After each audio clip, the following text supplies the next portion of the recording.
Remue ménage. Remue ménage.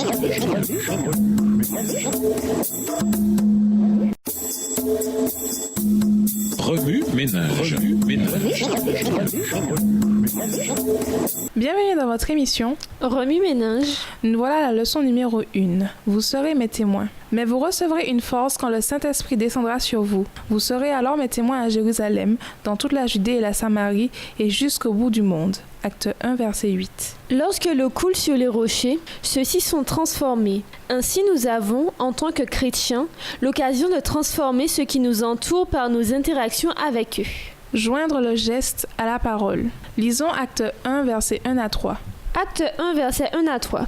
Théophile, j'ai parlé dans mon premier livre de tout ce que Jésus a commencé de faire et d'enseigner dès le commencement, jusqu'au jour où il fut enlevé au ciel, après avoir donné ses ordres par le Saint-Esprit aux apôtres qu'il avait choisis. Après qu'il eut souffert, il leur apparut vivant, et il leur en donna plusieurs preuves, se montrant à eux pendant 40 jours, et parlant des choses qui concernent le royaume de Dieu. La leçon de ce trimestre se focalise sur le livre des Actes. Le titre à lui seul montre que le récit traite de ce que les apôtres ont fait après la résurrection et l'ascension de Jésus. Au fil de notre lecture, nous découvrons le comportement des apôtres. Le verbe agir implique le comportement et non les pensées, les intentions ou les mobiles. Le mot acte, en tant que nom pluriel, décrit le résultat de ces actions. Le livre se focalise donc sur les actes et non sur les mots. Pour commencer à considérer les actes comme une série d'actions, penchons-nous d'abord sur un dicton courant, puis examinons une illustration personnelle.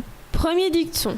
Si tu veux être convaincant, alors joins le geste à la parole. En d'autres termes, avant de prêcher, mets en pratique ce que tu crois. Ce dicton fait souvent référence à ceux qui parlent beaucoup mais agissent peu. Nous détestons tous l'hypocrisie. Ce que nous voulons, c'est voir un bon comportement et non entendre des conférences ou des sermons stériles.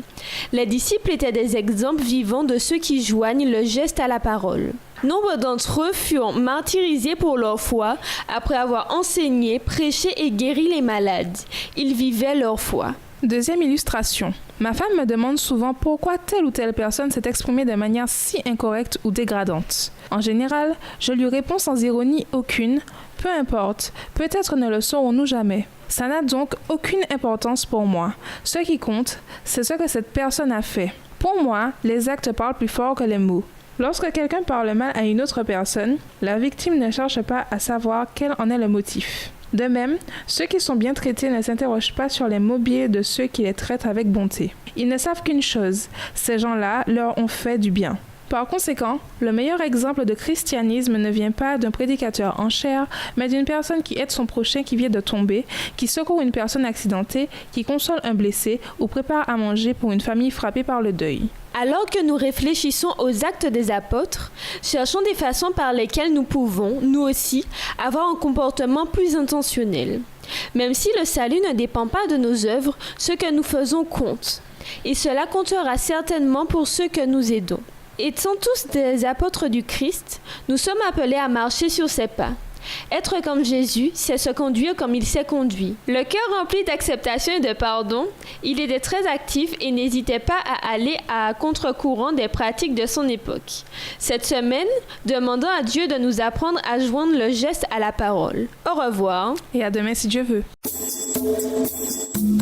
Remue ménage. Remue ménage.